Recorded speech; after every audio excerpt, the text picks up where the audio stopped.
ஆத்ம சாதனை பயிற்சி பற்றிய விவரங்கள். சந்நியாசிகள், சாதுக்கள், மடாதிபதிகள் பிறவி பெரும்பயனான பேரறிவுடன் மறுபிறவி இல்லாத மோட்ச ஒளிநிலையை அடைய விரும்புவோர்களுக்கான யோக சாதனைகள். இப்பாதையில் பயணிப்போர்களுக்கு புறத்தில் தெய்வம் என்பதே இல்லை. இது அகவித்தை. குருவே தெய்வம். யோக மார்க்க படிகள். வாசி யோக பயிற்சி. மெய்ப்பொருள் ரகசியம். வாசியோகம். வாசி என்று பலர் இன்று வாசியோகம் கற்றுத்தருவதாகவும் கூறுகின்றனர். வாசியோக சாதனைக்கு முன் 3 நிலைகள் உள்ளது. அதை முறையாக பயின்றால்தான் வாசியோக சாதனையும் கைகூடும். வாசியும் கைகூடும். ஆசனம், உணர்வு பயிற்சி, ஆத்மஜோதி தரிசன பயிற்சி, வாசியோக பயிற்சி, நாத பிரம்ம பயிற்சி, சரப்பயிற்சி, நிஷ்டை சமாதி பயிற்சி, சித்து ஒளிநிலை, ஒளி உடல். சித்தர்கள் அனைவரும் வாசியை பற்றியும் வாலையையும் மனோன்மணியை பற்றியுமே கூறிச் சென்றுள்ளனர். அதற்கு முன் உள்ள சாதனையையும் பின்னுள்ள பயிற்சியையும் கூறாமல் மறைத்து பாடலாய் பரிபாஷையாய் மறைத்துச் சென்றனர். பிற்கால சந்ததியினர் பல குருமார்களிடம் வாசியோகம் என்றும் சுவாச பயிற்சி என்றும் பிராணயாமம் என்றும் தவறான யோக சாதனையை கற்று முழுமையடையாமல் தேகம் கெட்டு ஆயுள் குறைந்து கண்பார்வை குறைந்து சீக்கிரம் மரணத்தை அடைகின்றனர். முறையான வாசியோகம் மரணமில்லா பெருவாழ்வை தரும் உயர்ந்த ஞானமும் பேரறிவும் ஒளி நிலையையும் உண்டாக்கும். இக்கலையை முறையாக எந்த ஆசிரமத்திலும் எந்த குருகுலத்திலும் எந்த குருமாராலும் போதிக்கப்படவில்லை. பக்குவப்பட்டவன் தன் சீடன் ஒருவனுக்கு மட்டுமே போதித்து செல்கிறான். அரைகுறையான அனுபவத்தை பெற்றவர்கள் வாசியோகம் என்றும் மெய்ப்பொருள் என்றும் கூறி பயிற்சியை கொடுத்து மட்டும் செல்கின்றனர். அகமெய்ப்பொருளையும் புற மெய்ப்பொருளையும் இணைத்தால் மட்டுமே பூரணம் என்ற முழுமை அடைய முடியும். உண்மை மெய்ப்பொருளான ஜீவசத்தாகிய நாதவிந்து சேர்க்கையையும் நாடியையும் ராணனையும் இணைத்து ஒளிநிலை பெரும் வழியையும் சாதனையையும் கூறுவதில்லை. 8.2 இன் விளக்கம். ரவிமதி சுடர் முப்புகுரு நெற்றிக்கண். நெற்றிக்கண்ணை திறக்க பலர் பல உபாயம் சொல்லி உள்ளனர். உணர்வால் திறப்பது, அஞ்சனத்தால் திறப்பது, தட்டி திறப்பது, வாசியால் திறப்பது, இப்படி பல முறைகள் இருந்தாலும் வாசியால் வாசலை புருவப்பூட்டை திறந்து அங்கே அம்பலவாணனை தரிசிக்கும் முறையை முறையாக யாரும் சொல்லவில்லை. நாத பிரம்மம், கோழி நாதம், மயில் நாதம், குயில் நாதம், குழவிந்த நாதம், சர்ப்பநாதம், பரிநாதம், கேசரி நாதம், வண்டு நாதம், சிம்மநாதம், சங்கநாதம், கெதிநாதம் போன்ற நாடி நாத பயிற்சி, 3 லோக முத்திரை, திரிலோக சஞ்சாரம், தெய்வநிலை, நெற்றி கண்ணால் அகப்புற காட்சி காணுதல், கண்ணை மனோன் மணியாக ஆக்குதல், நிஷ்டை பழகுதல், சமாதி நிலை, சமாதியில் பேரின்பம், அண்ட பிண்ட இணைப்பு, பரமாத்மா ஜீவாத்மா உணர்தல், நாமே அனைத்தும் என்ற நிலை, சித்து விளையாட்டு. சித்தாடினால்தான் சித்தன் நிலை, நாதவின் நிலை, நாதாவின் கூத்து, பூரணத்துவம், சிவ இவையே ஆத்மயோக சாதனையின் வழிமுறைகள். ஒளியுடல் ஆக்கும் ரகசியம். உடற்பிணி உயிர்ப்பிணி நீக்கி ஊன உடலை ஒளியுடலாக்கும் ரகசியம். அனைவரின் உடல் எதனால் ஆகியுள்ளது?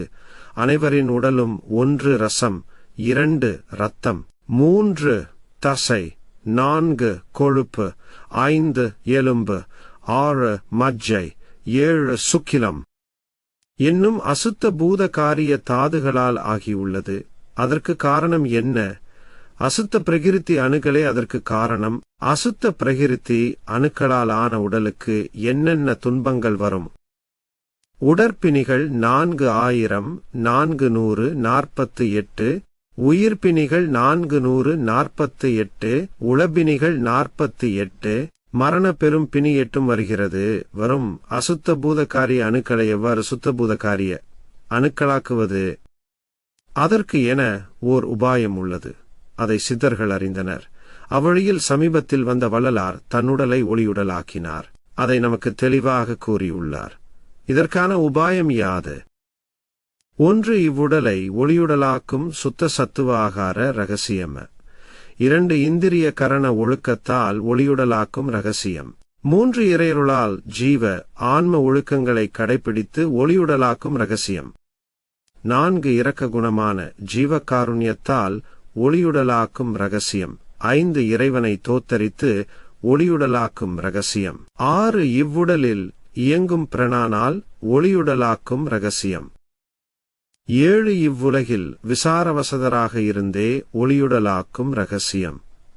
8 இவ்வுலகில் உறக்கத்தை குறைத்தே ஒளியுடலாக்கும் ரகசியம். 9 இறை ஒளி வழிபாட்டால் ஒளியுடலாக்கும் ரகசியம். சுத்த சத்துவ ஆகாரங்களில் முதன்மையானது எது? மூலிகைகள் சுத்த சத்துவ ஆகாரங்களில் முதன்மை பெறும். இதற்கு சான்று யாது? மூலிகை கற்ப முயன்ற தருவதும் பாலியுபரசம் பாங்காய் அறுபதும் வாலிய சூதம் தங்கமிரண்டும் ஓலி 122. கற்ப மூலிகைகள் மொத்தம் 60, உபரசம் 60, தங்கம் ரசம் ஆகியன இரண்டும் சேர்த்து மொத்தம் 122 காய சித்தி முறைக்கும் பயன்படுகிறது. காய சித்திக்கு பயன்படும் மூலிகையின் பெயர்கள் யாவை? கருநெல்லி, கருத்த நொச்சி, கருவீழி, கருத்த வாழை, கரிய கரிசாலை, கருப்பான நீலி கரி, யவேலி, கருமத்த, தீபச்சோதி, கொடு திறனச்சோதி, சாய விருட்சம், எருமக்கனச்சாங், ஓம விருட்சம், சுனங்க விருட்சம், செந்திராய், செங்கள்ளி, செம்மல்லியோடு சிவந்த கற்ற, ஆழை, செஞ்சித்திர மூலம், கற்பரமி, கல்தாமரை, ஆதொண்ட, மகாபுர்ச்சீந்தல், வெந்திராய், வெண்புரசு, வெள்ளை துத்தி, வெள்ளை தூதுவளை, பாலையோடு வெள்ளை நீர்முள்ளி, விண்டுக்காந்தி, வெண்கண்டங்காரி, கசப்பான பசலையோடு மதுரவேம்பு, கிளிமூக்கு துவர, அமுகன்னி, பொன்மத்தை, மதுரக்கோவை, பொன்வண்ணச் சாலியோடு கருந்தும்பை, மூவிலையாம், குருத்துமாகும் சிவத்ததில்லை, கருத்த வேம்பு 2 என கூறுகின்றனர் சித்தர்கள். இவைகள் மலைகளில் காணப்படும். இவைகளின் ரசம் 64 பாஷாணங்களையும் கட்டும். உபரசங்களுக்கு கொடுக்க சத்தாகும். இவைகளை கொண்டு சரக்குகளுக்கு சுருக்கு கொடுக்க சித்தியாகும். 40 நாட்கள் சாப்பிட்டால் காய சித்தியாகும். பொன்போல தேகமாகும். நரை திரை மாறும். வாசி இருகும். அகாயதில் சஞ்சரிக்கலாம். இவைகளை தவிர்த்த மூலிகைகள் நாட்டில் இல்லையா? உண்டு. அவைகளை வள்ளலார் குறிப்பிடுகிறார். இவைகளை முறைப்படி உண்டு. லட்சோப லட்சம், கோடான கோடி ஆன துகள் வாழ்ந்த சித்தர்களையும் அவர்கள் உண்ட மூலிகைகளையும் இப்பகுதியில் பார்ப்போம். அருட்சித்தர்கள் அனைவரும் எதையுண்டு எவ்வளவு காலம் வாழ்ந்தனர்? 1. கூர்மமுனி கருவீழி கற்பமுண்டு கோடியுகம் வாழ்ந்தார். 2. மச்சமுனி வல்லாரை கற்பமுண்டு கோடியுகம் வாழ்ந்தார். 3. பதஞ்சலி செருப்படை கற்பம் உண்டு கோடியுகம் வாழ்ந்தார். 4. வியாக்கிரபாதர் செருப்படை கற்பம் உண்டு பல கோடி யுகம் வாழ்ந்தார். 5. போகர் ஓமம் கற்பம் உண்டு 5 யுகம் வாழ்ந்தார். 6. காலாங்கி நாதர் கரந்தை கற்பம் உண்டு அளவற்ற காலம் வாழ்ந்தார். 7. திருமூலர் கரிசாலை கற்பம் உண்டு 70 கோடி யுகம் வாழ்ந்தார். இச்சான்று போகர் அருளிய சப்த காண்டத்தில் 204 முதல் 206 வரை உள்ள பாடலில் கூறப்படப்பட்டுள்ளது. மனித உடலை வாட்டும் அனைத்து நோய்களும் குணமாக வள்ளலார் அருளிய காயகல்பம் மூலிகை மருந்து. காயகல்பம் என்பது நோயற்ற வாழ்வு வாழ சித்தர்கள் நமக்கு அளித்த மருந்துகளாகும். சாதாரணமாக காயகல்பம் தயார் செய்ய மிகுந்த செலவாகும். ஆனால் வள்ளலார் மிக குறைந்த செலவில் மனித குலம் வாழ காயகல்பம் மருந்தினை அருளி உள்ளார். 1 வெள்ளை கரிசலாங்கண்ணி 200 கிராம். 2 தூதுவளை எதிர்மறை 50 கிராம். 3 முசுமுசுக்கை 50 கிராம்.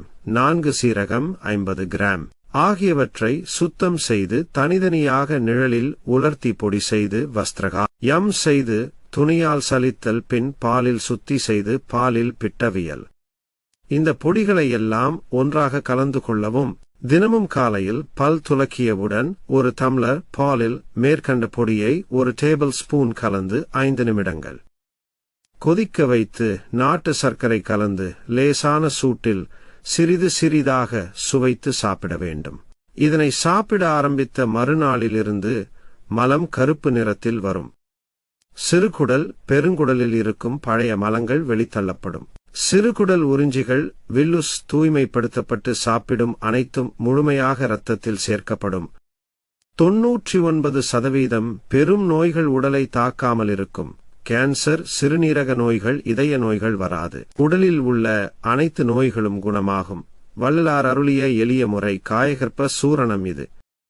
இதற்கு பத்தியம் எதுவுமில்லை. இந்த காயகற்ப சூரணம் சர்வரோக நிவாரணியாக செயல்படுகிறது. காலையில் அருந்துவதற்கு ஏற்ற மூலிகை பானமாகவும் விளங்குகிறது. இதனைத் தொடர்ந்து வருடக்கணக்கில் சாப்பிட்டு வர மனித உடலை வாட்டும் அனைத்து நோய்களும் குணமாகும்.